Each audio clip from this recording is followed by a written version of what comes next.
I'd like to welcome you to the Village Council meeting for Monday, July 9th, 2018. Will the clerk please call the roll?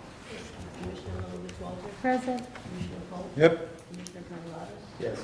Commissioner Reese. Mayor Mahoney. Here. Let's all stand for the Pledge of Allegiance.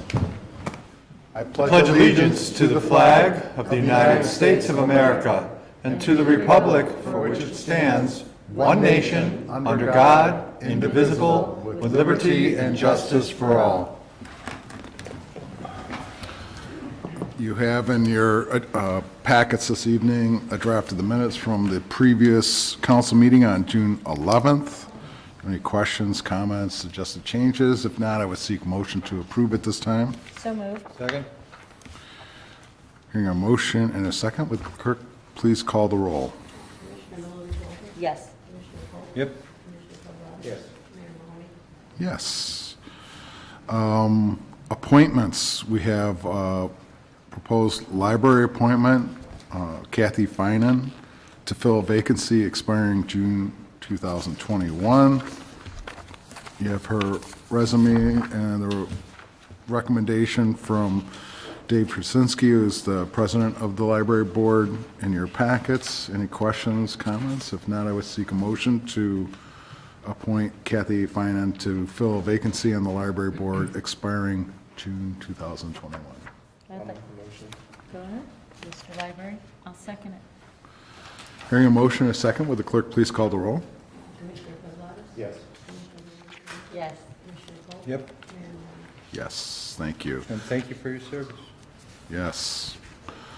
Consent agenda. All items on the consent agenda are routine or have been brought forward at the direction of the Board of Commissioners and will be enacted with one motion. If discussion is desired, that item will be removed from the consent agenda and considered separately. Item A, to approve Ronald McDonald House Charities of Chicagoland and Northwest Indiana raffle license and raffle manager bond waiver request for raffle to be held July 18th, 2018 at Cog Hill Country Club. Item B, to ratify payment of invoices on the warrant list dated June 25th, 2018, in the amount of $43,792.54. Item C, to approve payment of invoices on the warrant list dated July 9th, 2018, in the amount of $117,508.64.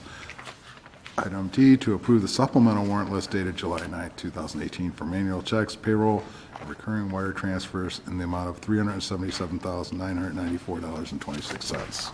I move approval of the consent agenda. Second? We have a motion and a second. Will the clerk please call the roll? Commissioner Luis Walter. Yes. Commissioner Polk. Yep. Commissioner Carlotta. Yes. Mayor Mahoney. Yes. Any items of old business to be brought before the council? Move now to Board, Commission, and Committee recommendations. Item A is to consider the Plan Commission recommendation regarding the request of Indelicio and Patricia Oliveira for the village to vacate both halves of the South 90th Avenue right-of-way that is adjacent to the west property line of 8920 West 125th Street in Palos Park, Illinois, and adopt an ordinance vacating a portion of 90th Avenue immediately north of 125th Street, Oliveira, 8920 West 125th Street, and Glute, 12500 South 90th Avenue. The ordinance states public interest will be served by the vacation and shall not be effective until the owners pay compensation to the village in an amount which is in the judgment of the corporate authorities shall be the fair market value of the property acquired or of the benefit will accrue to said owners. So, I'm just going to give a little background and history. The applicants are the owners of the property commonly known as 8920 West 125th Street, which is located adjacent to and east of the unimproved 90th Avenue right-of-way. Section 1020.02C2 of the Municipal Code permits owners of property adjacent to unimproved right-of-way the ability to petition the village for the sale and vacation of the unimproved right-of-way. The Oliveiras purchased the property at 8920 West 125th Street with the intent to raise the existing structure and build a new single-family home. The property is a 32 1,900 square foot corner lot with 200 feet of frontage on the unimproved 90th Avenue right-of-way and 165 feet of frontage on 125th Street. The existing structure is legal non-conforming with respect to the following setbacks: 1.81 foot corner side yard where 50 foot is required, and a 27.9 foot front yard setback where 50 is required. In addition, the site contains a significant number of trees and has a 37-foot grade change from approximately 709 feet above sea level at the 125th Street property line, falling to approximately 672 feet above sea level at the northwest corner of the site. It is the owner's intent to minimize the overall disturbance to the existing site by utilizing the excavated foundation area for a portion of the new structure's foundation. However, even though 90th Avenue is largely unimproved along the lot's 200 feet of frontage, the lot is classified as a corner lot. As such, the required side yard building setback from 90th Avenue is 50 feet, which places the new building outside of the future excavated foundation of the existing structure. Further, the zoning ordinance only permits a maximum 33% variance of the required setback. If granted, this would still result in a 33.5-foot setback from the 90th Avenue, which leaves nearly 31.5 feet of excavated foundation unutilized for the new structure. Given these conditions, the Oliveras thought it best to petition the village for sale and vacation of the unimproved right-of-way as it relieves the need for a setback variance and furthers their goal of minimizing the disturbance of the site. The two property owners adjacent to the right-of-way vacation were directly notified of the application. Attached as Exhibit 5 and 6 to the attached staff report to the Plan Commission are letters submitted by the adjoining property owners. The owners of 12416 South 90th Avenue, the Caicles, object to the vacation of the half right-of-way adjacent to their lot. As such, this portion of the right-of-way is not included on the plat of vacation. The owner of 12500 South 90th Avenue, Mr. William Glute, is in support of the vacation and is interested in purchasing the portion of the right-of-way adjacent to his lot. This item was discussed at the April 23rd, 2018 Village Council meeting. At that meeting, the Village Council voted 3 yes, 1 no to direct staff to prepare the vacation plat and ordinance. However, a minimum of 4 votes will be necessary to pass the ordinance. The Plan Commission held a public hearing regarding the application on Thursday, April 18th, and voted 7-0 to recommend approval of the requested right-of-way vacation of 90th Avenue. So, do we need to have the petitioner? Does the petitioner want to make any kind of statement? They're present in the audience if the council has any questions of them. Otherwise, the council had directed this ordinance be prepared, and that's what's before the council at this time. So do I have unless you want to make a statement, and there's no reason that you need to, I would seek a motion to,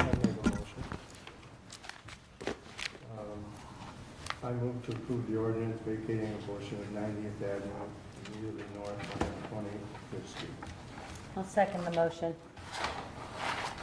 now, Tom, do we need to reference the ordinance that's attached on this motion? This is the ordinance. The ordinance that's in the packet follows the direction from the Plan Commission, which is to vacate only the portions adjacent to the Olivera and Glute property and not the portion adjacent to and east of the Caicel property. Okay. If you'd like to reference the ordinance numbers 2018-17. So done. So noted. So we have a motion and a second. Any further discussion? Will the clerk please call the roll? Commissioner Garvelia? Yes. Commissioner Morgan? Yes. Commissioner Polk? Yep. And Mayor Maloney? Yes. Congratulations. Congratulations. Thank you. Can't wait to Motion, see the house. motion passed. You know, attached to that ordinance is we have to go to the housewarming. Well, I mean, we'll bring our own stuff. we have to go to the housewarming, he says. The housewarming party, it's part of the ordinance. He'll bring food. And he's quite a good cook. Item B, Congratulations. next item is to consider the Plan Commission recommendation regarding the request for approval of a preliminary and final plat for a two-lot subdivision for property commonly known as 44 Old Creek Road and adopt an ordinance approving the Henderson re-subdivision. The ordinance states Plan Commission held a public hearing on June 20th, 2018, and voted to recommend approval 4-0. The subject site is 2.16 acres containing an existing home in the R1A one-family dwelling district that remain on a 1.15 acre lot, and a new 1.01 acre lot will be created to the west. So just a little background, the owner of 44 Old Creek Road has requested approval of preliminary and final plat. Subject property contains 2.16 acres of land and is developed with an existing home in the R1A one-family dwelling district. In 2015, the owner of 44 Old Creek purchased 18,146 square feet of land from the lot commonly known as 46 Old Creek Road, with the intention of re-subdividing the two parcels into the two new lots of record, each containing at least 1 acre of land. The applicant now requests approval to re-subdivide the resultant 2.16 acres where the existing home will remain on a 1.15 acre lot, and a new developable 1.01 acre lot will be created to the west. After the subdivision, both lots will conform to the minimum required lot area and lot width requirements of the R1A zone. While the existing home at 44 Old Creek Road is non-conforming with respect to the existing east side yard and front yard setbacks, these setbacks are not being affected by the proposed subdivision, nor are they made more non-conforming by the proposed subdivision. Therefore, a variance for these existing setbacks does not need to be granted for this re-subdivision to be approved. So the Plan Commission held a public hearing on Wednesday, June 20th, 2018, and voted 4-0 to recommend approval of the requested preliminary and final plat of subdivision. I think the petitioners are in the audience, and yeah, okay. Okay. So I have a recommended motion here. Does anyone want to make a motion? I'll make the motion. Second. And the motion is to approve the ordinance approving the Henderson Reed subdivision at 44 Old Creek Road as attached. We have a motion and a second. Will the clerk please call the roll? Yes. Yes. Yes? Yes. Thank you.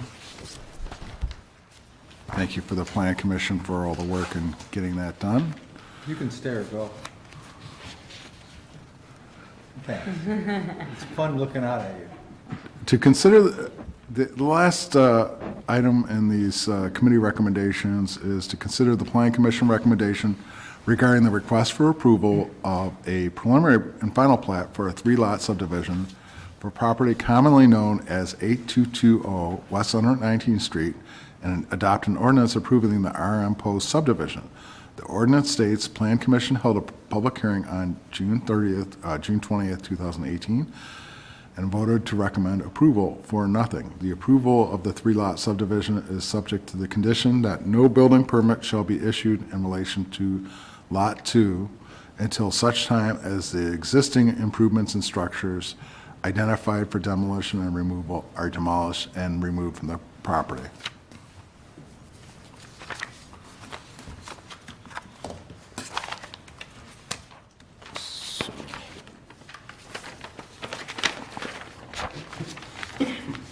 Now, you all see the improvements that are being referenced here, including a frame barn and part of the existing asphalt driveway.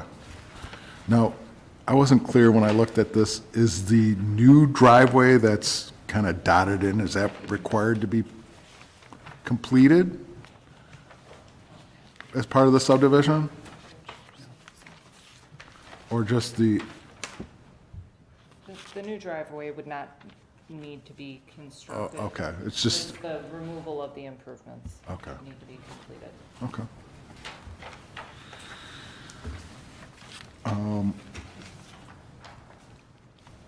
Again, the subject property contains 3.076 acres of land, is developed with an existing home in the R1A one-family dwelling district. This existing lot is developed with a variety of improvements, including a dwelling, pool, driveways, and accessory structures. A preliminary demolition plan is included as Exhibit A. Talked about the conditions to the grant requiring the demolition on the Exhibit A. The Plan Commission held a public hearing regarding the application on Wednesday, June 20th, 2018, and voted 4-0 to recommend approval of the requested preliminary and final plat of subdivision. Does anyone have any questions regarding this particular three-lot subdivision? Plat? I would seek a motion at this time. I'll make a motion. I move to approve the ordinance approving the RM for subdivision at 3220 West 119th Street. Second? Hearing a motion and a second. Any further discussion? If not, would the clerk please call the roll? Yep. Yes? Yes. All right. Thank you kindly. Information and updates, Public Works and Street, Recreation Report, Commissioner Milovich Walters. Thank you, Mayor Mahoney. I do not have anything on the agenda. I just have some announcements. The week of August 6th will be the next time our chipper is making its way through town. The chipper crew will start on the west side of the village and work to the east until all the public streets have been serviced. There is no chipper service during July, so August 6th is the next time you should put those branches out for us to pick up. And then, as far as recreation, just a little recap and some announcements. June 29th ended up being our concert in the park. The 21st was rained out, and we rescheduled it for June 29th. And then it turned out to be like the hottest day around. It was rain, not though. hot. No rain. But we had over 400 people show up, even though it was super, super hot.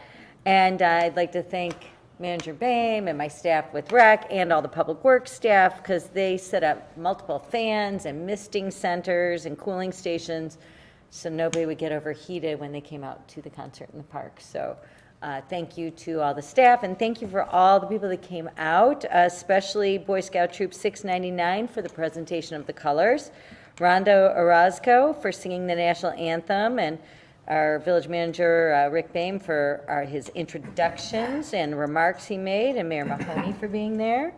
And Palos Fine Arts presentation of scholarships by Kathy Williams, and the Neverly Brothers for the music. So it was a great event. Which was outstanding. Yeah, so I heard. I wasn't in town, sadly. But yeah, I heard it was a great event, and I'm glad so many people still came out, even with it being rescheduled. And in that vein, stay tuned. Thursday, we have concert at the Cliff. So that means at Swallow Cliff on LaGrange and Route 83. We have a band. The band is Mr. Myers, and the music is Caribbean rock. So Mr. Myers is the band, and he plays Caribbean rock, I guess. But the band starts at 6:45, but you can get there as early as 5:30 and start picnicking and hanging out, and it'll be done in 2 hours. It'll be done by 8:45. So no reason not to come out this Thursday. And this is, again, one of our events that we do in partnership with Cook County Forest Preserves. There will be concessions available, but you can bring your own food and drinks. Again, that is this Thursday at Swallow Cliff. Music starting at 6:45. You can get there at 5:30. So hopefully we'll see everyone there. No And- toboggans. Don't bring your toboggan. No toboggan anymore. And plus there's no snow, so, yeah. But then Can't one week. guarantee that. 1 week later, the following Thursday, the 19th, it's National Hot Dog Day and concert. So please put that on your calendars. Thursday, July 19th, starts at 5 o'clock, from 5 to 7:30. We will have hot dogs with all the fixings and chips and drinks for sale. Dave and Mitch, what's the name of their band? What do they call themselves? Dave Gatus and Mitch? Dave and Mitch? No, they go by, they do go by Dave and Mitch. I was like, what? Couldn't think of the name of the band. Well, they're gonna The aptly named. Yeah, exactly. Yeah, because Mark Don't and know where Bill they were go. taken. But also remember, free participation in our pet parade. It's our 5th annual pet parade. It'll start right by 5:30 at the latest, so get there right at the beginning at 5 o'clock. Bring your dogs, cats, chickens, horses, whatever pets you want to bring. They will be judged in all different categories, from the most unusual, the best dressed, the largest, the smallest, and everyone's favorite, if you look like your pet. So if you want to dress like your pet, maybe you can win that prize. So again, that is July 19th. So a week from this Thursday on the Village Green, 5 p.m. Please come join us. And that concludes my report. Thank you kindly. Building and Public Property Report, Commissioner Reed is absent this evening, so I'm just going to read his report. Avoid damage to neighborhood underground utilities. Please remember to call Julie, Joint Utility Locating Information for Excavators, at 811 before any digging projects. Most sewer, water, gas, electric, and telecommunications services are buried underground. A simple call to 811 will allow Julie to mark the utility locations on your property within 2 working days. Respect the marks and dig with care to avoid personal injury and damage to underground utilities. Julie's services are free. The building department processed 15 permits from June 20th to July 3rd, resulting in $5,664.82 of permit fees.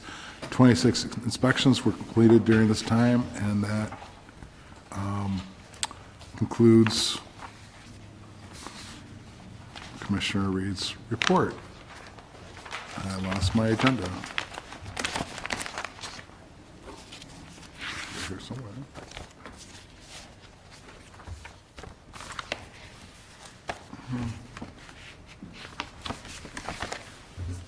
Got it. Public health and safety. Commissioner Polk. Thank you, Mayor. So I have, for your listening pleasure, the monthly police activity report, which covers about 3 weeks from the 18th of June to the 9th of July. 1,975 calls for service. So we're averaging about close to 1,000 a week. Adjudication tickets, we wrote 74. Traffic tickets, we wrote 34. 61 written warnings and an additional 66 verbal warnings. Took 33 case reports, arrested 13 adults and 1 juvenile, impounded 8 vehicles, performed 20 senior checks, an additional 55 citizen assists, and 20 community contact hours. So that is what your Palos Park Police Department's been up to. A couple of quick updates. You may or may not know that the Palos Park Police have an academic partnership program with a couple of local universities who periodically send us interns from time to time. Those interns, depending on what their particular interest is, are involved either in organization, patrol, administration, and investigations. Currently, we have a Western Illinois University student, Tim Stanko. He's a local kid who is one of our police academic partners. He'll be with us through the fall of 2018.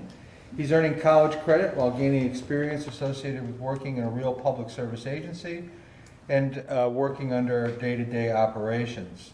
So if that's something that interests you, while we have partnerships with several local universities as well as Moraine Valley Community College, we welcome applicants who've demonstrated academic excellence. The academic credit for internship is at the discretion of your college or university, but we'll assist you in providing the appropriate information requested by your school. If you're interested in the program, you can contact us directly during normal business hours And I'd remind you that if you're looking for credit, that needs to be arranged with your school before you start the internship. So there's something different. I'd like to acknowledge the Palos Park Women's Club, who gave a $500 donation to the Palos Park Police. On June the 18th, the Women's Club presented the Palos Park Police Department with a check for $500. I couldn't tell whether it was one of them big checks or just a real check. Through their continued support over the years, the Palos Park Police Department's been able to accomplish and enhance several goals, including securing equipment, training, and also supporting our police cadet program. We'd like to thank the Women's Club. They've been a great help to the community, and we're very thankful that their members realize that through their support, our community programs can flourish and move forward to make our community a safer place at all. Thank you so much with heartfelt appreciation for the Palos Park Women's Club, a great group.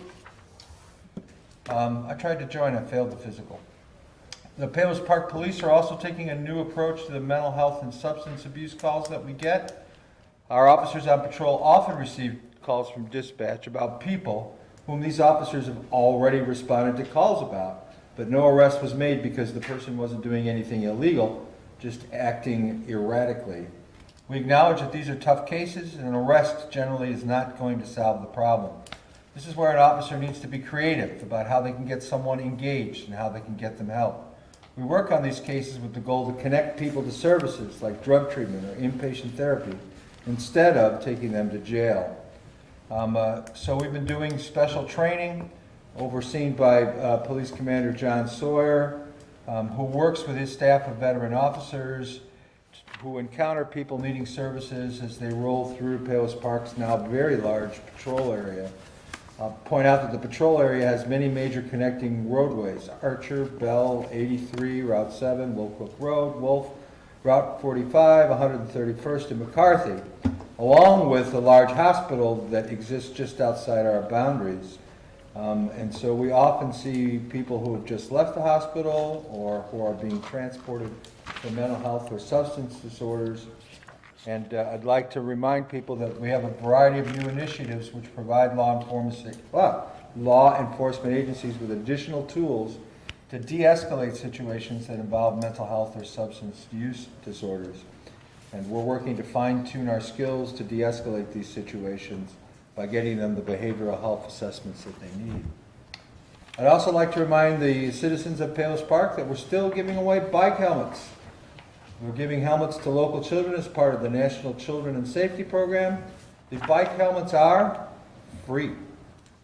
Get one free, get one free. It's go-go. The helmets are being distributed, as I said, for the in cooperation with the National Children's Safety Program, and they can be picked up in the Palos Park Police Department, which is right across the hall, during normal business hours. If you have any questions or information, give us a holler. We'll be happy to help you out. Chief Miller, do you have anything that you want to add? Thank you very much for the team's service, and that concludes my report. Thank you kindly. I have no report tonight. Oh, I have no report. Accounts and finances. And you have none. So I will go to Clerk Aragona. No report tonight. Oh. Okay. Village Manager Bame. All right. Before you, on the dais will be some of the bids for our electric aggregation program. And I think we may have stopped a few. Should be on a sheet like this.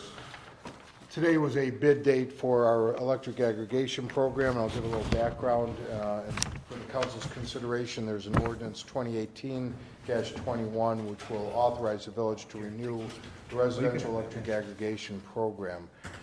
So this consideration of this ordinance is to renew the residential electric aggregation program with NIMEC acting as its energy consultant, as it has since we started this. There was a bid program in process today, as our current agreement with Dynegy Energy will end at the meter reads in October of 2018. So background on this was in March 12th of 2012, and the presidential primary election, the voters of Palos Park approved a referendum authorizing the village to operate in an opt-out electric aggregation program for resident and small business ratepayers. So This is allowed by the Illinois legislature, and the village took advantage of this to help its residents. To date, there's been over 1,600 residents have enrolled in the program since its inception, and there's probably been an even higher number that have taken advantage of that. It has saved a considerable amount of money for our residents, especially initially in the first couple years of the program. And as I've said over the past couple years when we've renewed, there may come a time when we can't help our residents that much more because ComEd is going out to bid more often. They have they're shorter contracts that they are. So right now, the Illinois Power Agency has reset the ComEd default rate for July 2018 to May 2019 at 7.75 cents per kilowatt hour. The village's current program through September of this year, the October reads, is 6.987 cents per kilowatt hour, and that compares to the current ComEd base rate of 7.358 cents per kilowatt hour. So what we have before you today is a series of bids that were procured as of today. Most of the bids, so we've got 4 bids, and actually a 5th one, which I'll talk about. The Standard Aggregation Program, 4 bids, Constellation Energy, Dynegy, Allego Energy, and MC Squared. Of those, only Dynegy in a 24 or 36-month contract provides some savings over the ComEd rate coming up. And then the MC Squared rate on the bottom is offered in a 12, 24, or 36-month contract. And what it is for 100% renewable energy credits. Basically, they would purchase wind power only. No other power will be purchased through that program. And they would guarantee it would stay with the ComEd rate program, so they would not go above the ComEd rate. We know that a number of our residents have, they get solicited by a number of different companies all the time. They've become to trust the village that what it puts out there, they like to follow. So I think there's still some benefit for the village considering staying in an electric aggregation program. There's not much savings by going with Dynegy, although there's a little bit. And I'd like to invite Sharon Durling from NIMEC to kind of address the council in a couple of those rate discussions so that it can be clear how much may be saved by the residents or not. Sharon?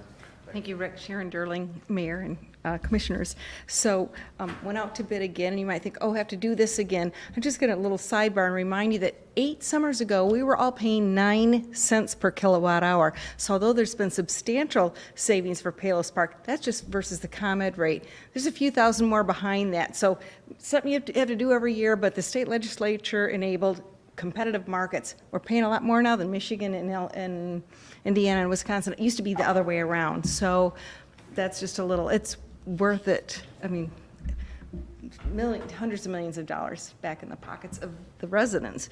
So went out to bid again and kind of surprised. The net margins are really narrow to ComEd.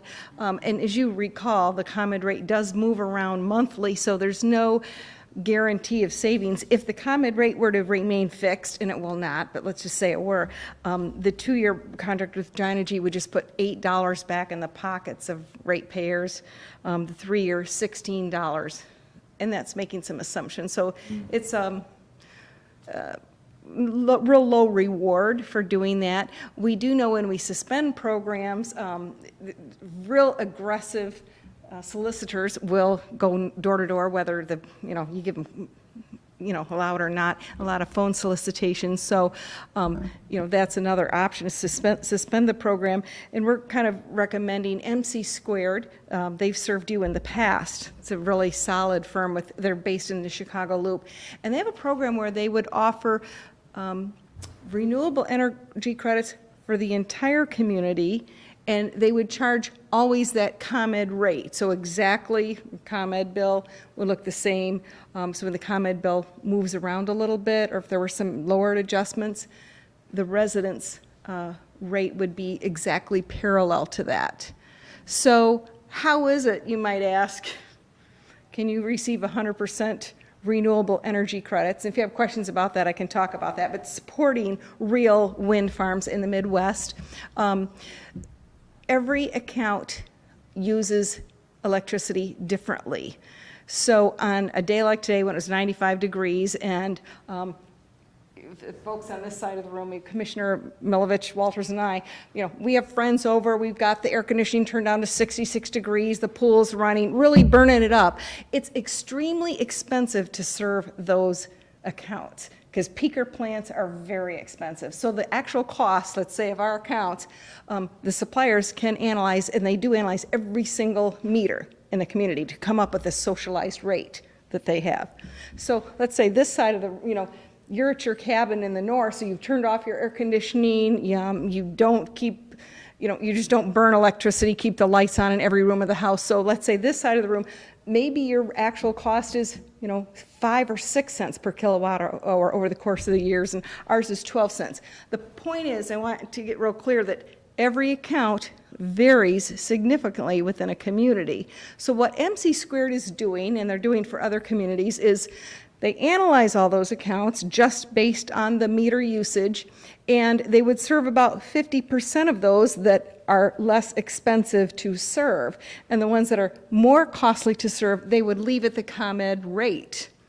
So everyone pays the same rate, but MC Squared, with that bit of profit from the lesser cost accounts, would purchase renewable energy credits, and that's supporting renewable wind farms in the Midwest. So I can respond to any questions that may arise about that. The key question is, does it change the energy service that our residents receive? No, by law, ComEd is, a tree might hit your power line, but by law, ComEd is required to keep on demand. That's why it's so expensive sometimes, because they've got to run those peaker plants. So it would not impact that whatsoever. Perfect. Anyone else have any questions? Put your future cap on. I don't have one, but okay, glass ball. Where's energy going in the next 24 months?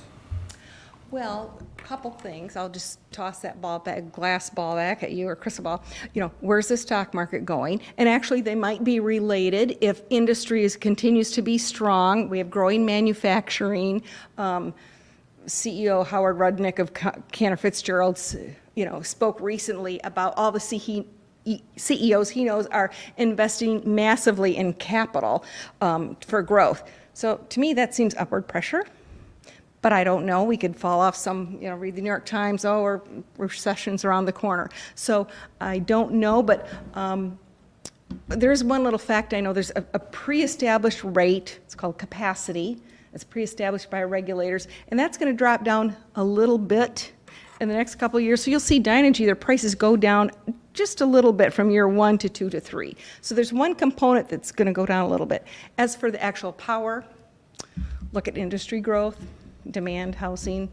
So the thing that I'm struggling with to try and do the best thing for the village is the only way to save the village residents any money through this aggregation program is to look at a long-term Dynegy program. Mm-hmm. And even that is infinitesimal. It's about 1% and 1/3 as far as I can do it, figuring off the top of my head.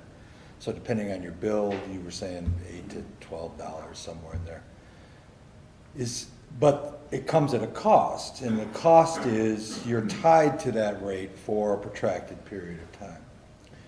So it would seem to me, just as my individual opinion, that it might make more sense to go with a program that is greener, for whatever that means, whether it's credits or actual energy being generated, because those are different from each other, and wait a year and see what the rates look like a year from now.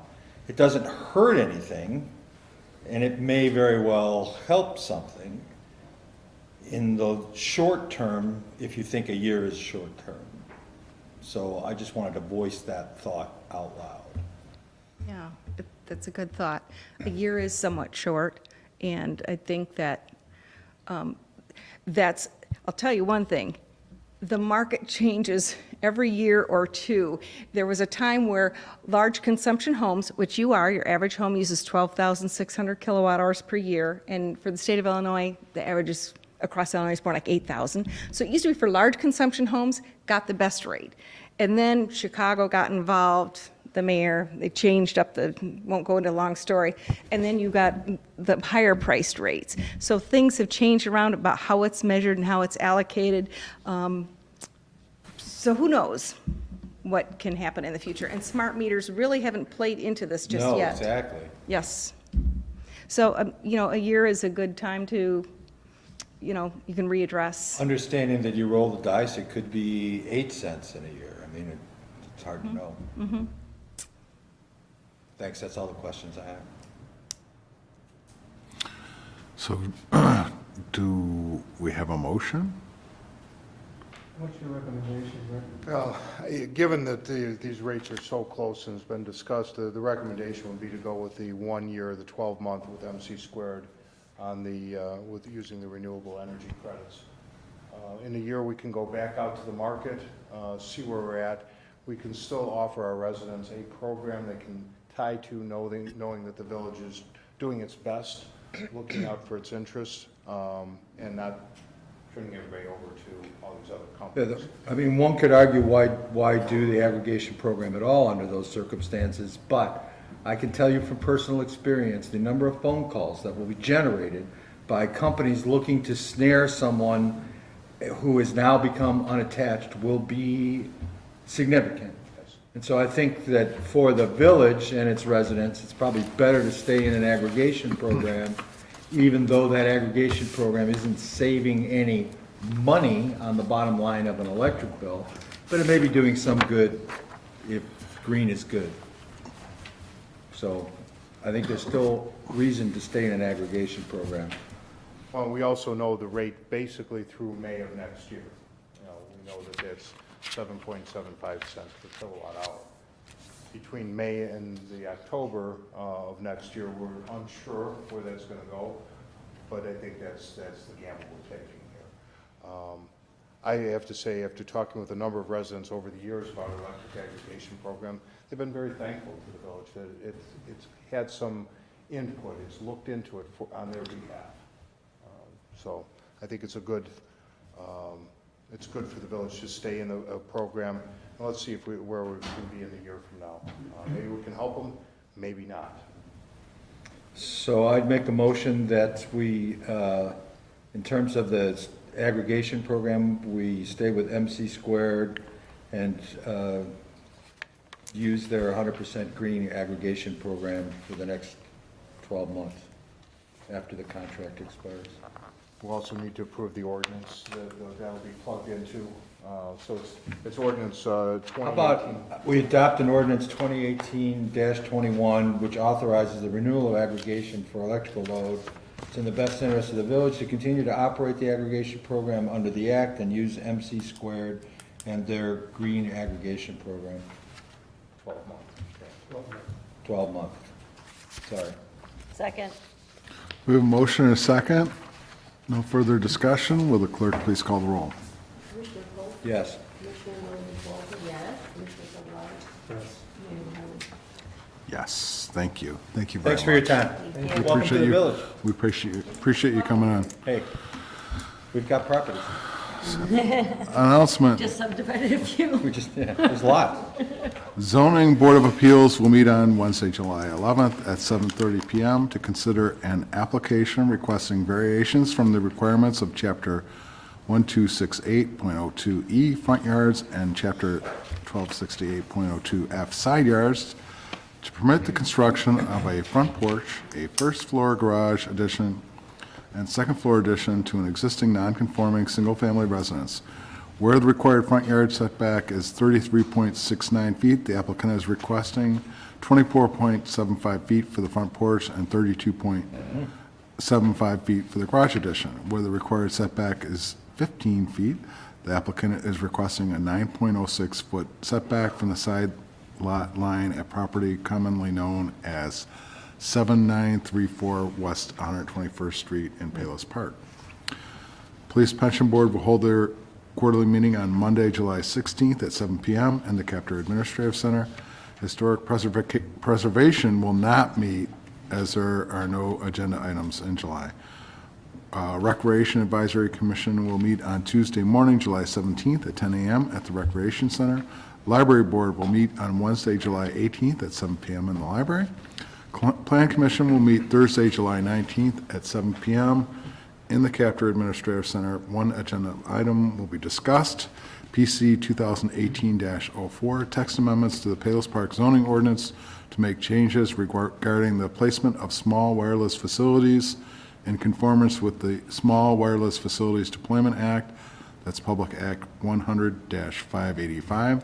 The Village of Palos Park is requesting text amendments which include but may not be limited to a text amendment to Chapter 1260.08 definitions to define small wireless facilities, Chapter 1278.02 to add small wireless facilities as a permitted special use, text amendments to Chapters 1268.02, 1270, 1272, 1274.02, and 1274.03 to permit small wireless facilities as a permitted use when located entirely within a public right-of-way in the R1A, R4, R5, B1, and B2 zoning districts, and text amendments to Chapter 1275.02 and 1276.02 to allow small wireless facilities as a permitted use anywhere within the O-1 and M-1 zoning districts. Anyone from the audience like to address the council at this time?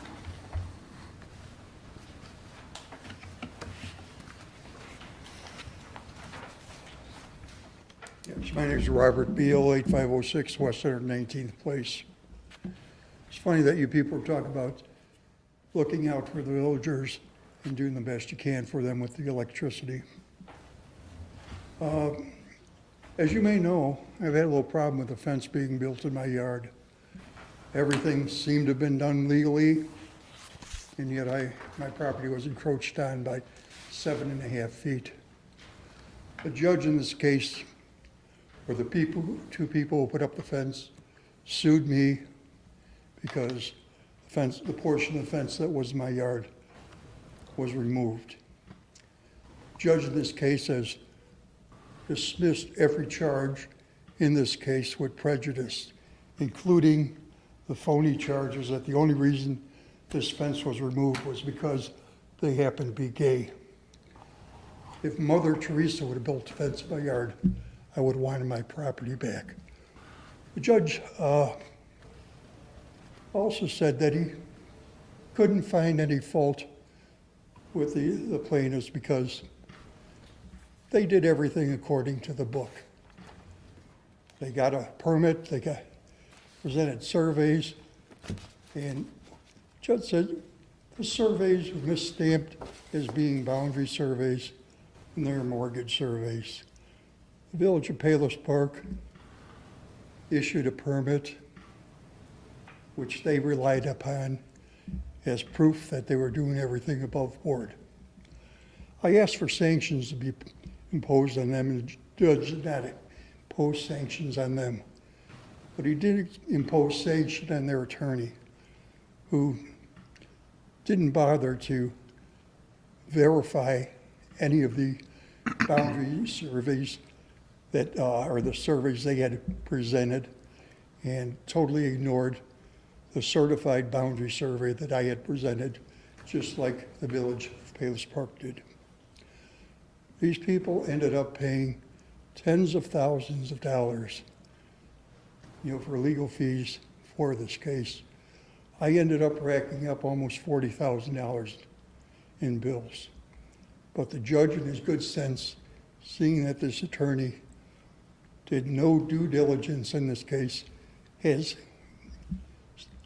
imposed sanctions on her for my entire legal costs. Sanctions, if you want to talk to Mr. Bear, are almost never imposed.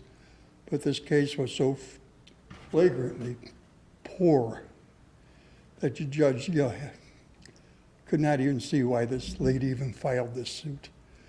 So, Mr. Reed, though he called me a liar, has said that he is not going to require people to spend $3,000 for a boundary survey to put up a fence, because they're right complaining about the costs.